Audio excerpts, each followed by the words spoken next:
하나님 말씀 창세기 8장 1절부터 19절까지입니다. 오늘 길어서 이동주 형제 읽어주도록 하겠습니다.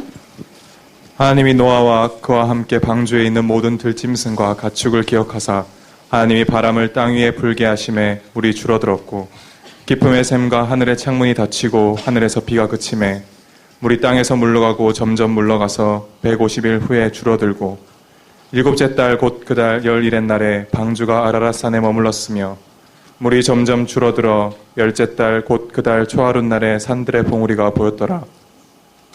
40일을 지나서 노아가 그 방주에 낸 창문을 열고 까마귀를 내놓음에 까마귀가 물이 땅에서 마르기까지 날아 왕래하였더라. 그가 또 비둘기를 내놓아 지면에서 물이 줄어들었는지를 알고자 하매 온 지면에 물이 있으므로 비둘기가 발 붙일 곳을 찾지 못하고 방주로 돌아와 그에게로 오는지라. 그가 손을 내밀어 방주한 자기에게로 받아들이고 또 7일을 기다려 다시 비둘기를 방주에서 내놓음에 저녁 때에 비둘기가 그에게로 돌아왔는데 그 입에 감람나무 새 잎사귀가 있는지라. 이에 노아가 땅에 물이 줄어든 줄을 알았으며 또 7일을 기다려 비둘기를 내놓음에 다시는 그에게로 돌아오지 아니하였더라. 601년 첫째 달 곧 그 달 초하룻 날에 땅 위에서 물이 거친지라. 노아가 방주 뚜껑을 제치고 본즉 지면에서 물이 거쳤더니 둘째 달 20일의 날에 땅이 말랐더라. 하나님이 노아에게 말씀하여 이르시되 너는 내 아내와 내 아들들과 내 며느리들과 함께 방주에서 나오고 너와 함께한 모든 혈육 있는 생물 곧 새와 가축과 땅에 기는 모든 것을 다 이끌어내라.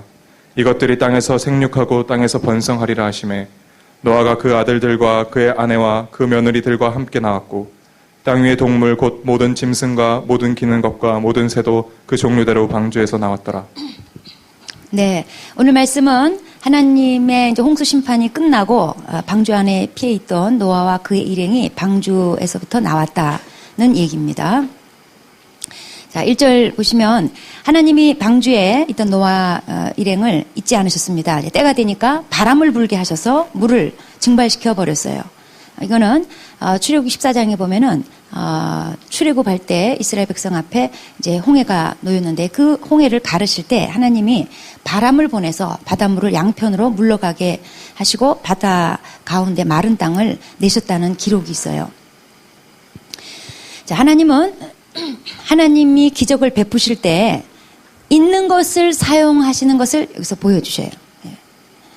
홍수를 일으키실 때도 보면은 땅에 깊은 샘이 터지게 하고 하늘에 창이 열리게 했어요. 즉 하늘 위의 물과 땅 아래 물들을 솟구쳐 오르고 또 위에서 모든 수증기가 다 쏟아져 내리게 하시고 이렇게 해서 홍수를 일으키시고 또 홍수가 물러가게 하실 때도 오늘 말씀 보면은 있는 바람을 사용하셔서 바람을 불어서 이렇게 마르게 하신 거지.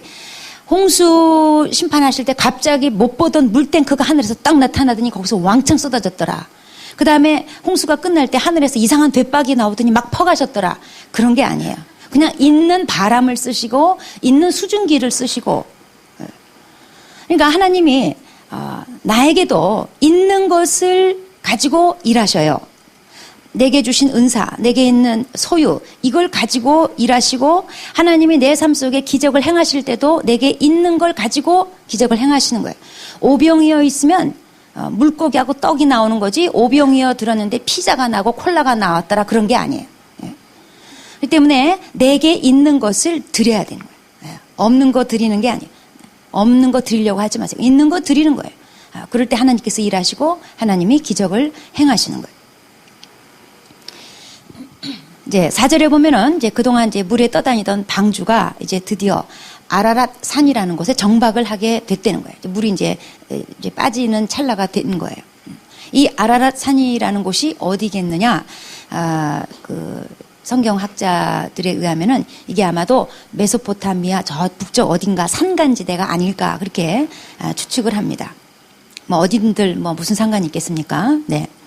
자, 4절까지, 1절부터 4절까지. 그러니까 홍수가 시작한 첫날부터 이제 드디어 홍수가 그치고 온 땅이 물바다가 다 됐어요. 그렇게 되기까지 4절까지 약 150일이 경과했어요. 홍수가 2월 17일 날 났다고 그랬습니다. 근데 이 날이 7월 17일이에요. 이 4절까지가 7월 17일 날 일어난 일이에요. 그리고 이제 5절부터 12절까지는 물이 점점 빠지는 과정이 기록되어 있습니다. 5절에 보면은 이제 이날이 10월 1일인데 산봉우리가 어느 날 딱 보이기 시작한 거예요. 그리고 이제 6절, 7절로 가면은 산봉우리가 보인 지 한 40일 지나고 나니까 이제 노아가 창문을 열어가지고 까마귀를 한번 내보내봐요. 날려보내요. 근데 이 까마귀가 돌아오지는 않고 그냥 계속 물 위로 왔다리 갔다리 이렇게 물 위로만 다녔다고 그래요. 그러고 나서 이제 노아가 8절부터 12절에는 이번에는 이제 비둘기를 이제 일주일 간격으로 3번 날려보냅니다. 맨 처음에 날려보낸 비둘기는 아직 지구가 물로 다 덮여 있어가지고 비둘기가 다시 돌아와요. 왜냐하면 비둘기는 평지에 그리고 마른 땅에 앉는 새라고 합니다. 그리고 이제 일주일 지나서 또 비둘기를 날려보냈더니 이번에는 비둘기가 저녁 때 돌아오는데 새로 난 감람나무 잎사귀를 물고 오는 거예요. 여러분 그 비둘기 가끔 평화의 상징 비둘기 그림 보면은 뭐 잎사귀 있죠? 이거라는 걸 좀 아셨으면 좋겠어요. 이 장면이에요. 딴 게 아니고, 예? 예. 이 장면 좀 유식해질 기회를 제가 제공하고 있습니다. 예. 감람나무 새로 난 거 잎사귀를 물고 돌아왔어요. 이 감람나무라는 거는 저지대에서 자란다고 합니다. 그러니까 물이 그만큼 저지대까지 쭉 산에서부터 시작해서 저지대까지 물이 빠졌다는 증거예요. 물이 빠지고 이제 그 감람나무에 새 잎사귀가 났다는 거죠. 그리고 이제 또 일주일 있다가 비둘기를 보냈는데 이번에 비둘기는 다시 돌아오지 않았어요. 그러니까 땅이 이제 물이 다 빠졌다는 얘기죠. 이 까마귀와 비둘기에 대해서 그 유명한 주석가 매튜 헨리라는 사람이 있는데 이 사람이 이렇게 주석을 해놨어요. 자, 까마귀가 돌아오지 않은 거. 까마귀는 이 썩은 고기를 먹고 사는 이제 성경적으로는 부정한 새예요. 썩은 고기를 먹고 사는 새인데 당시 홍수 때문에 물에 둥둥 떠 있는 수많은 시체들이 있었어요. 뭐 짐승 거든 사람이든 하여튼 수많은 시체들이 떠다니고 있었어요. 그러니까 까마귀가 나가서 자기 먹잇감을 만난 거예요. 그러니까 다시 돌아올 필요가 없었어요. 먹을 게 널려 있었기 때문에. 이거는 교회에서 구원받고 세상이 좋아서 세상에 썩어질 것이 좋아서 세상으로 간 그리스도인들을 가리킨다는 거예요. 그럴듯하죠? 네. 그래서 바울에게 데마라는 사람이 함께 동역을 했다가 세상이 좋아서 세상으로 그냥 가버렸어요. 까마귀 데마예요. 까마귀 데마. 네. 그 다음에 비둘기는 어떤 그리스도인인가 세상으로 보내도 세상에서는 평안을 찾지 못하고 다시 교회로 꾸역꾸역 기어 들어오는 그리스도인 여러분을 가리키는 거예요. 우리는 비둘기과예요. 예. 세상에서는 평안이 없어요. 이 땅에 오직 주밖에 없네. 예? 주님밖에는 평안이 없는 거예요. 세상 혹시나 해서 가봤네. 역시나예요. 역시나 평안 없어요. 또 교회 기어오면 또 이렇게 평안이 회복이 돼요. 예. 자, 15절에 보면은 이제 노아가 601세가 됩니다. 해가 바뀌었어요. 1월 1일 날 이제 노아가 땅의 상태를 감지했습니다. 이제 물이 다 빠졌다는 것을 알았어요. 그 방주 뚜껑을 드디어 엽니다. 보니까 땅에 물이 다 빠졌어요. 그런데 이때 노아가 바로 밖으로 뛰쳐나가지를 않고 하나님 말씀을 계속 기다려요. 그러다가 14절에 보면은 13절입니다. 14절에 보면은 2월 27일 날 땅이 드디어 말랐어요. 그리고 이제 15절로 가서 하나님께서 말씀하십니다. 방주에서 다 나와라. 그리고 짐승들을 가리켜서 이것들이 땅에서 생육하고 땅에서 번성하리라. 주님께서 나오라면서 이 약속의 말씀을 주셔요. 죄는 모든 것을 다 멸절시키지만 하나님의 복은 하여튼 번성케 하는 것. 이것이 하나님의 뜻이고 하나님의 복이에요. 그래서 18절에 보면은 노아와 그의 가축들이 다 나왔다 그랬어요. 19절에 보면은 땅의 생물들이 그 종류대로 방주에서 나왔다는 거예요. 그 종류대로. 이거는 방주에 들어갔던 그대로 하나도 죽거나 없어지지 않고 별 사고 없이 다시 나왔다는 것을 암시하는 거예요. 그 종류대로 나왔다. 예. 지금 홍수로 이 세상은 다 없었어요. 다 없어져도 하나님이 붙드시는 것은 절대로 없어지지 않아요. 예. 하나님이 보호하실 것은 보호하셔요. 예. 그래서 항상 하나님 손에 붙들리고 사는 것이 중요한 거예요. 예. 자, 그래서 이제 노아는 홍수가 시작되기 일주일 전부터 방주에 미리 들어가 있었거든요. 예. 그리고 이제 방주 생활을 하고 지금 방주에서부터 나오기까지 총 377일을 거기서 보내요. 그러니까 1년 남짓 방주 생활을 한 거예요. 좁고 컴컴하고 깝깝하고 이 방주 생활을 드디어 이제 마치고 밖으로 나왔어요. 푸른 하늘이 있고 새 땅이 있는 곳으로 나왔어요.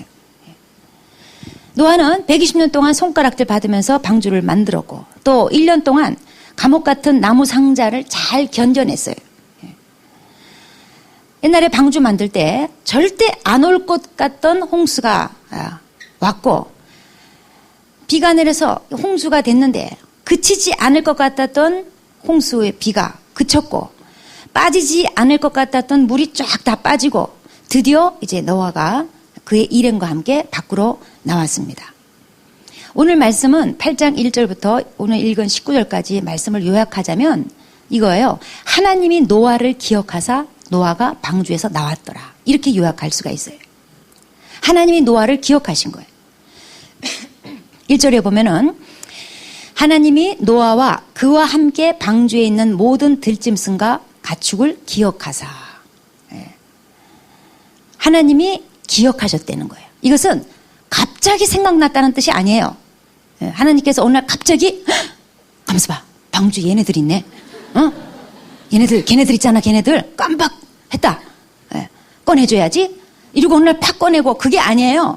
여기서 기억하사 그것은 늘 마음속에 간직하고 새기고 있는 상태를 말하는 거예요.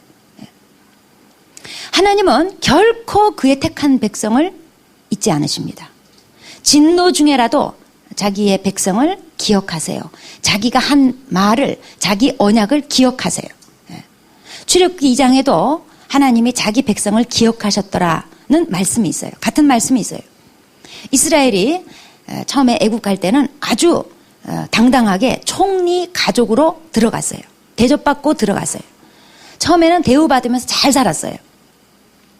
그랬다가 세월이 지나면서 왕들이 바뀌면서 이제 옛날 신세가 바뀌어가지고 이제 점점 하락세를 타더니 드디어 노예 신세로 전락하고 말았어요. 점점 학대가 심해졌어요. 노동에 너무 시달려가 도저히 살 수가 없어요. 견디지 못해가지고 그냥 그 고통 중에 하나님께 막 부르짖었다는 거예요.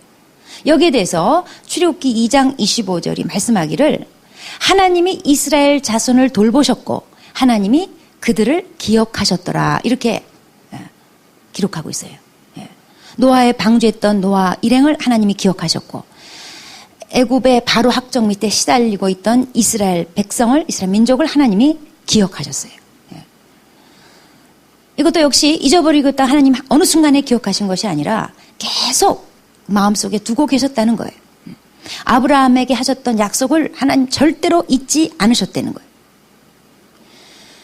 인간은 자기 형편에 따라서 쉽게 잘 잊어버리는 존재예요.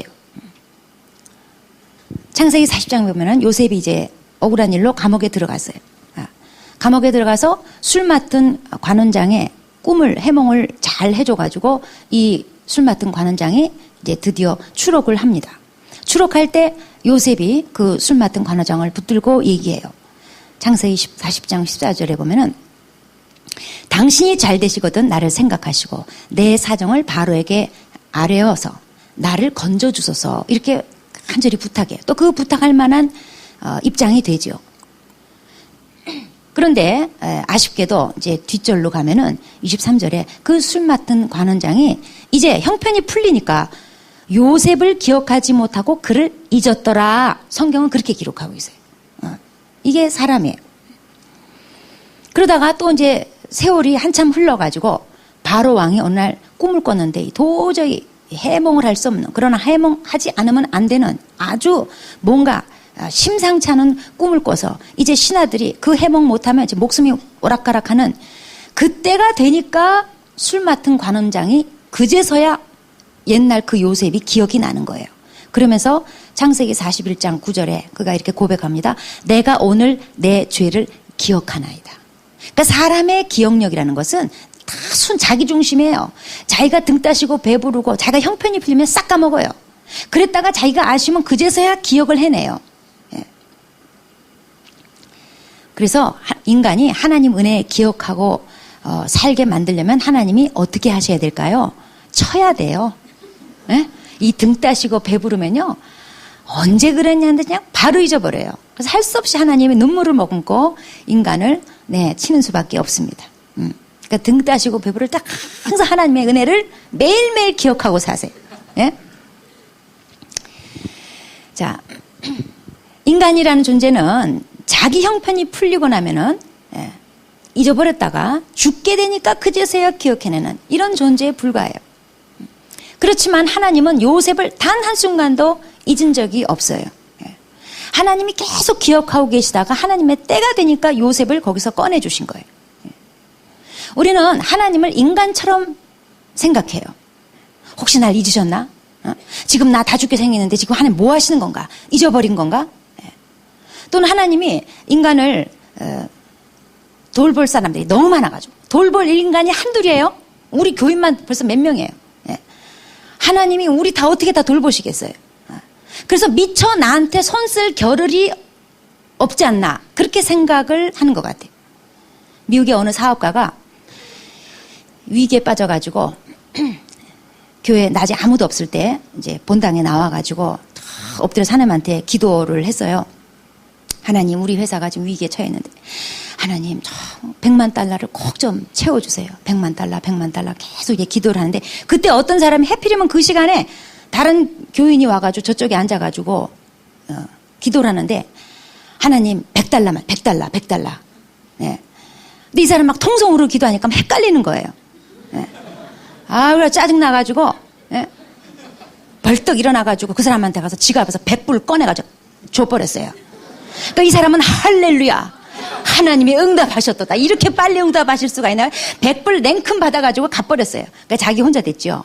다시 엎드려서 하나님 이제 저한테만 집중해 주시옵소서.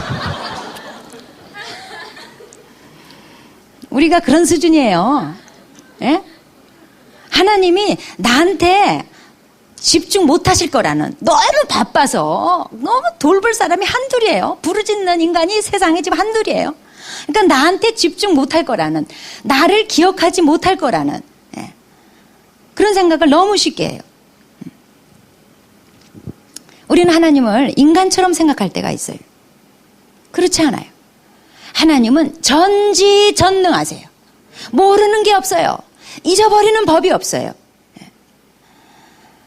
우리는 안 좋은 상황이 오래 가면은 하나님이 날 잊으셨나 보다. 그러면서 시험 들어요. 이때 사탄이 찾아오죠. 그래, 하나님이 널 잊으신 거야. 너도 하나님을 잊어라. 이렇게 찾아와요. 연예인들이 자살 충동을 느끼는 계기가 뭐냐면 자신을 팬들이 잊었다고 생각할 때, 자기가 팬들로부터 잊어졌다고 생각될 때, 그때 자살 충동을 많이 느낀다고 그래요. 잊혀진다는 게 이렇게 두려움을 느끼게 하고 절망케 하는 거예요. 우리도 하나님이 날 잊어버렸을까 봐 그렇게 생각하면서 시험 들고 절망해요. 그런데 오늘 본문을 보니까 하나님 말씀하십니다. 하나님이 기억하사. 그 시꺼먼 나무 상자에 들어있는 사람, 지구 상자 누가 기억하겠어요? 지구 촬영하면 아무도 안 보여요. 근데 하나님은 그 방주 안에 들어있는 노아를 기억하사. 노아는 인류 역사를 새롭게 시작하기 위해서 하나님이 택하신 사람이에요. 이스라엘 백성을 치자면은 하나님의 구속사를 위해서 메시아를 보내기 위해서 하나님이 특별히 택하신 백성이에요. 그래서 이스라엘의 대제사장의 옷을 보면은 가슴에 네모난 흉패를 이렇게 끈을 해가지고 흉패를 달았어요. 그 흉패는 12가지 보석이 달려 있어요.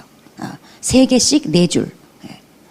그래서 이 12보석에는 각각마다 이스라엘의 12지파 이름이 새겨져 있었어요. 이건 뭘 의미하냐면 대제사장이 이스라엘 백성을 품고 하나님께 나아간다는 뜻이고, 또 하나님께서도 이스라엘을 가슴에 품고 사랑하신다는 뜻으로 대제사장 흉패에다가 12보석에 각각의 이름을 새겨놓도록 하셨어요. 예. 그러니까 하나님 앞에 이스라엘 백성은 보석이에요. 가슴에 품은 보석이었어요. 예. 이사야서 49장 14절 15절 말씀에 이런 말씀이 있습니다. 시온이 이르기를 여호와께서 나를 버리시며 주께서 나를 잊으셨다 하였거니와. 그러니까 이스라엘 사람들이 우리 하나님 잊어버린 거 아니야? 우리 버린 거 아니야? 라고 말한다는 거죠. 그때 하나님의 답이 이런 겁니다. 여인이 어찌 그 젖먹는 자식을 잊겠으며 자기 태에서 난 아들을 긍휼히 여기지 않겠느냐. 그들은 혹시 잊을지라도 나는 너를 잊지 아니할 것이다. 나는 너를 잊지 않으리. 이게 가요 가사가 아니라 성경 말씀이에요. 나는 너를 잊지 않으리. 나는 너를 잊지 아니할 것이라. 그래서 16절에 아주 감동적인 말씀이 있어요. 내가 너를 손바닥에 새겼고. 여러분, 내가 하나님 손바닥에 새겨져 있어요. 거룩한 문신. 그리스도인은 어떤 자예요? 하나님의 택하신 족속이에요. 왕 같은 제사장이에요. 하나님 품 안에 있는 보석이에요. 그리고 나를 향해서 말씀하십니다. 내가 너를 손바닥에 새겼고. 내 이름이 하나님 손바닥에 새겨 있어요. 내 얼굴이 하나님 손바닥에 그림으로 새겨져 있어요. 하나님은 나를 결코 잊을 수가 없어요. 절대 버릴 수가 없어요. 늘 기억하세요. 늘 지켜보고 계세요. 여러분, 아무도 못 알아보는 컴컴한 방주 속에 갇혀 있는 것 같아도 하나님은 절대로 나를 잊어버릴 수가 없어요. 잊지 않기 위해서 하나님 손바닥에 나를 새겨놓고 계신 거예요. 나를 보석같이 생각하시고 가슴에 품고 소중한 보물로 품고 계신 거예요. 한 번도 나를 잊은 적이 없어요. 내가 어려울 때 기억하고 계셨어요. 지금도 기억하고 계세요. 지난 한 주간도 하나님이 바라보시고 기억하고 계셨어요. 그렇지만 우리는 자주 이런 질문해요. 하나님, 도대체 언제까지 기다려야 됩니까? 어느 때까지입니까? 며칠까지입니까? 그런 질문을 자주 해요. 여기에 대해서 예수님께서 사도행전 1장 7절에 이렇게 말씀하십니다. 때와 시기는 아버지께서 자기의 권한에 두셨으니 너희가 알 바 아니요. 탁 잘라 말씀하셔요. 때와 시기 너희가 알 바가 아니다. 주님께서 단언을 해버렸어요. 잘라버렸어요. 알 바가 아니라면 이거 알 바가 아닙니다. 알 바가 아니라면은 알려고 하지 마세요. 믿음이라는 게 뭐냐? 자, 이 기다리는 것과 관련해서 이렇게 정의할 수 있어요. 때와 시기를 알려고 하지 않는 거, 이게 믿음이에요. 여러분 지금 때와 시기 알고 싶은 거 많죠? 난 언제 시집가나? 그녀는 언제 나타나나? 난 언제 돈 버나? 언제 집 사나? 우리가 안에서 알고 싶은 때와 시기가 많이 있어요. 자, 오늘 말씀에 의하면 믿음은 때와 시기를 알려고 하지 않는 거예요. 내려놓으세요. 그러면서 우리는 어떤 습관이냐면 때와 시기를 내가 정하려고 그래요. 근데 믿음은 때와 시기를 내가 정하지 않는 거예요. 주님, 올해까지 꼭 시집 가야 됩니다. 좋은 말 할 때 들으세요. 올해를 넘기면 더 이상 주님은 나의 주님이 아니십니다. 난 교를 바꿉니다. 자기가 때와 시기를 정해놓고요. 거기다 하나님 막 끼워 넣어요. 그리고 응답 안 하실 것 같으면 더 이상 하나님이 아니라 너님 막 그냥 막 바꿔버려요. 신을 바꿔버려요.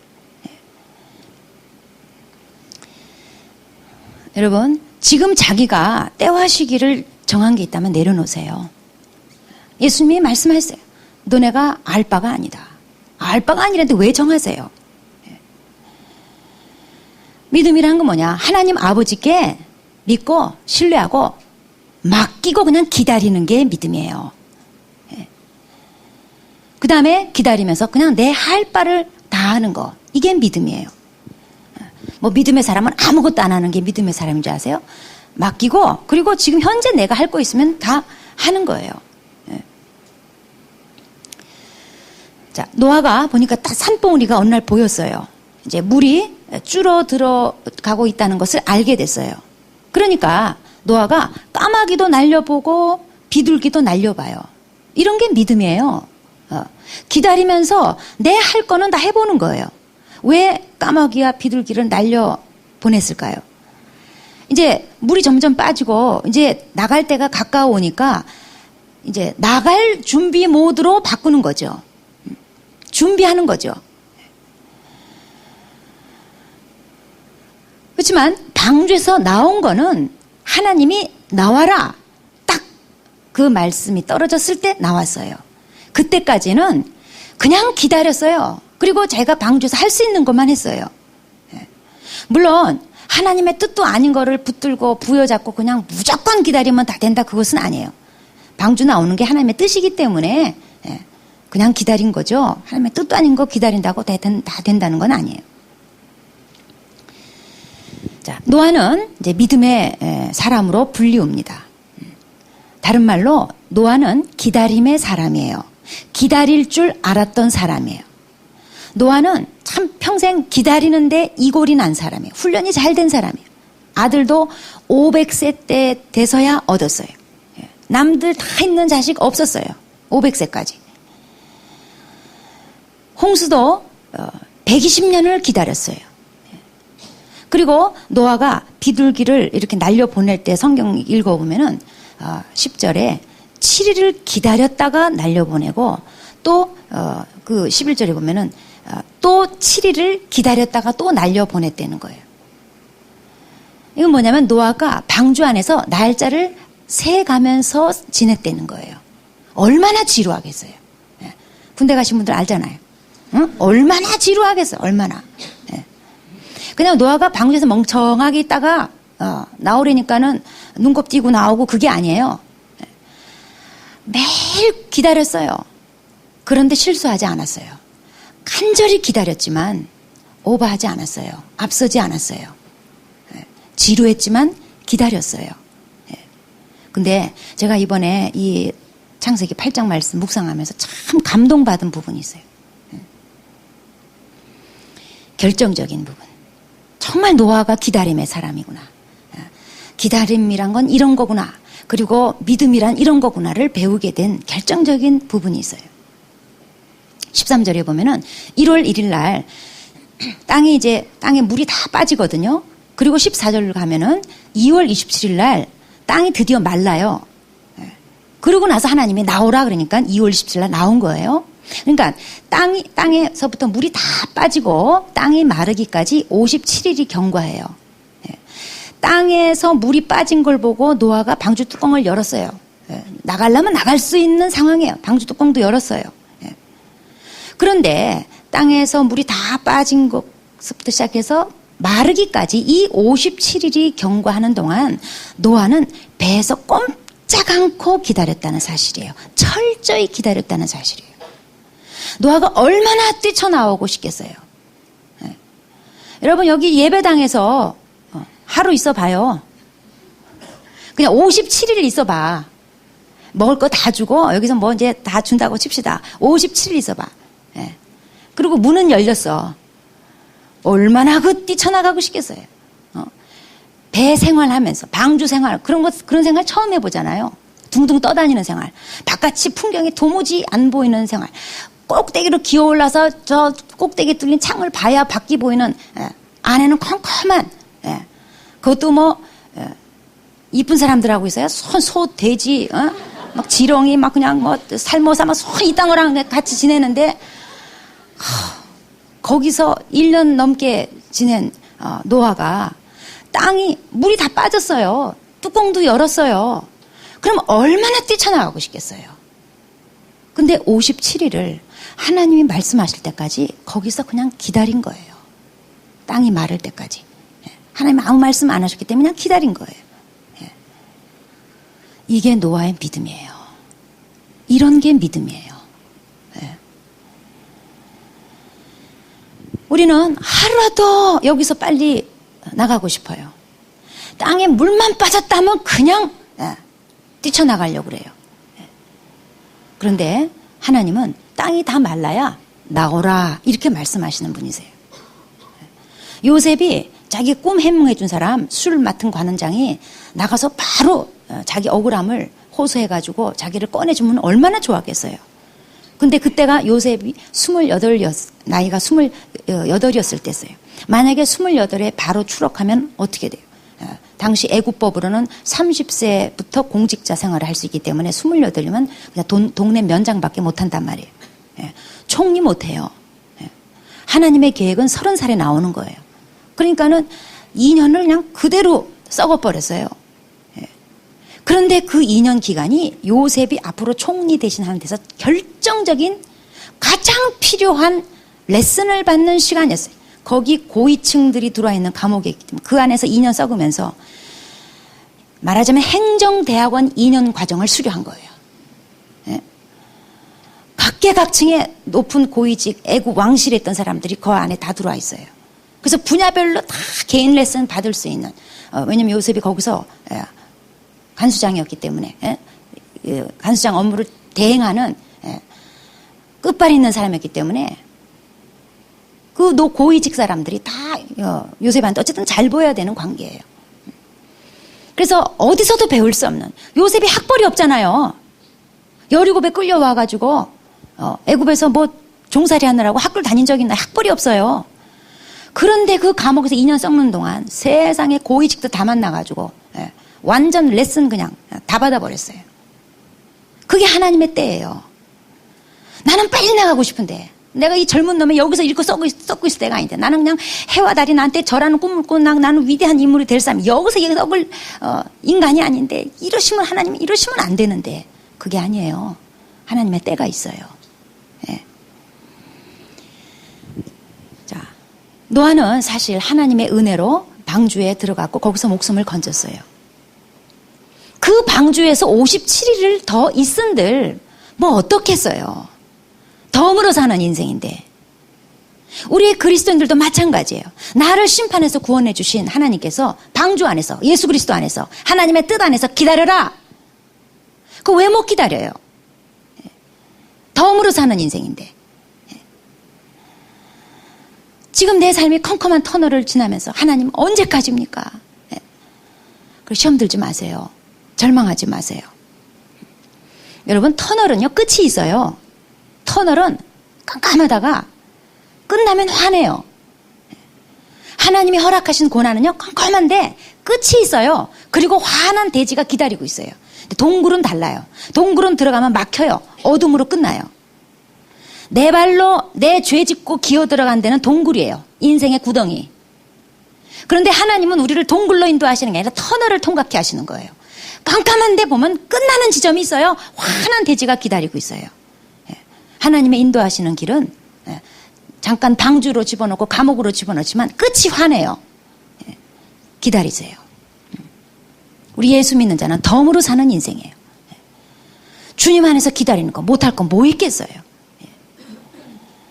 내가 골라 탄 배는 내 마음대로 나와도 상관없어요. 그렇지만 하나님의 은혜로 들어간 방주는, 즉 그리스도 안에 사는 삶은 철저히 하나님의 때를 따라 살아야 돼요.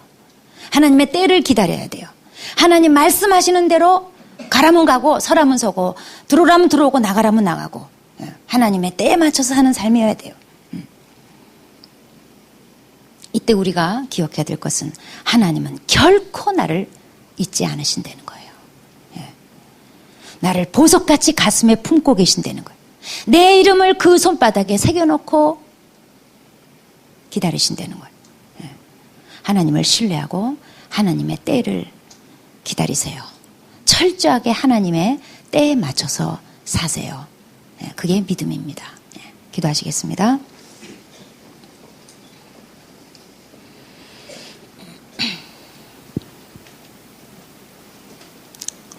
네. 방주 안에 있던 노아를 하나님이 기억하셨습니다. 그리고 나오게 하셨습니다. 하나님은 노아를 절대로 잊어본 적이 없습니다. 나는 하나님께 보석입니다. 하나님 가슴에 품고 계신 하나님의 보석입니다. 내 이름은 하나님 손바닥에 새겨져 있습니다. 하나님은 절대로 나를 잊지 않으셨습니다. 절대로 버리지 않으십니다. 지금 내가 비록 깜깜한 터널을 지나면서 하나님 언제까지입니까? 언제까지입니까? 혹시 묻고 있다면 내려놓으세요. 그거 내려놓는 게 믿음입니다. 때와 시기는 하나님 아버지 권한에 있으니 너희 알 바 아니요. 그거 알려고 하지 마세요. 모르고 가는 게 믿음입니다. 분명한 건 하나님이 나를 보석같이 여기고 그 손바닥에 내 이름을 써놓으실 만큼 나를 기억하시고 잊지 않으시는 분, 그거 하나면 충분하지 않겠습니까? 자, 지금 우리가 기도하기 전에 한번 믿음으로 그려봅시다. 하나님 손바닥에 내 이름 석자가 새겨져 있습니다. 하나님 가슴에 내가 보석과 같이 박혀 있습니다. 어미가 자식을 잊는 법은 있어도 하나님이 나를 잊는 법은 결코 없다고 주님 약속하셨습니다. 내가 힘들고 어려운 시간을 보내고 있어도 그건 하나님의 터널을 지나는 거지 절대로 이게 끝이 아닙니다. 그래서 하나님 신뢰합시다. 때와 기한, 때와 시기 묻지 맙시다. 그냥 신뢰하고 맡기고 하나님이 나오라고 할 때 꼭 있으니까 이 시간 우리가 고백합시다. 하나님, 제가 때와 시기에 대해서 내려놓겠습니다. 그리고 그냥 터널에서 내가 할 바를 묵묵히 하며 지내겠습니다. 하나님 나 잊지 않으신 거 믿고 나를 손바닥에 새겨놓으신 거 믿고 신뢰하며 가겠습니다. 내 삶을 맡깁니다.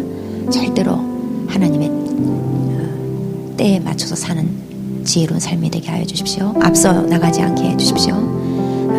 진흙탕으로 내려가지 않게 해주세요. 땅이 다 말랐을 때 내려가게 해주세요. 기도하시겠습니다.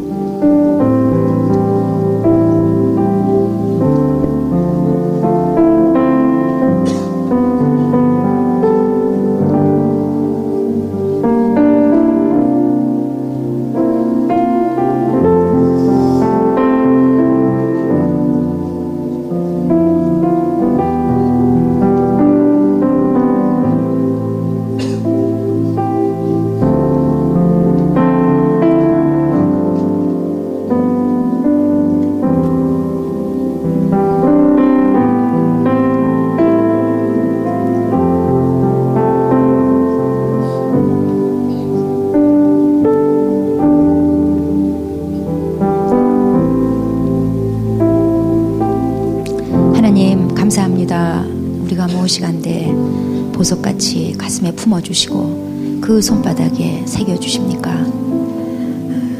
우리는 하나님을 잊어버린 적이 있어도 하나님은 결단코 우리를 잊어버린 적이 없으시고 또 잊을 수도 없는 분이심을 오늘 다시 한번 깨달았습니다.